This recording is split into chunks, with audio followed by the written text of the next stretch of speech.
we will do few problems on plane rotation method, applying plane rotation method. Question number 12. A line AB is in third quadrant and A and B are 20 mm and 60 mm behind VP.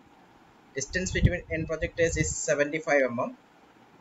This line is inclined 30 degree to HV and its horizontal trace is 10 mm above XY line. Draw the projections of the line and find true length and phi. So the data for drawing the top view are given. That is, distance between end projectors is equal to 75 mm and end A is 20 mm behind VP. So A can be located here and 75 mm away, 60 mm behind, you can locate small b. So join AB and extend, and we can locate at 10 mm height horizontal trace. Horizontal trace will be always part of the top view. Now the another data given is theta is 30 degree. So angle between true length line and top view will be always 30 degree, and both true length and top view will be intersecting at a horizontal trace.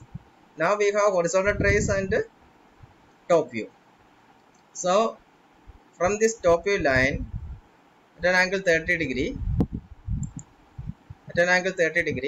we will draw a line of any length, and then at A at 90 degree we will draw a projector. Similarly at B also we will draw a projector. This angle has to be 90 degree, and these projectors will meet the line drawn through HT at an angle 30 degree with the top view. So these points, the projector meeting the true length line at this point, and this point is capital B and this point is cap A. So cap AB is the true length line.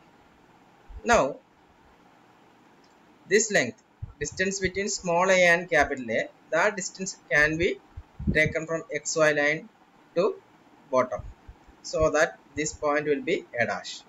Similarly this distance, small b capital B distance, that distance can be taken from XY line to downward, so that you can locate B dash. B dash to XY line distance. Actually this is XY line, this is X, and here it is Y. Small b capital B distance will be equal to the distance between this point and this point, so that you can locate A dash and B dash. If you want to calculate other parameters like phi, you can extend this A dash B dash and find out vertical trace, and also you can locate true length. Taking this length here you can mark capital A, taking this 60 mm here you can mark capital B, extend it, find the angle phi. All those things you can do. So that is how we solve this problem. Okay.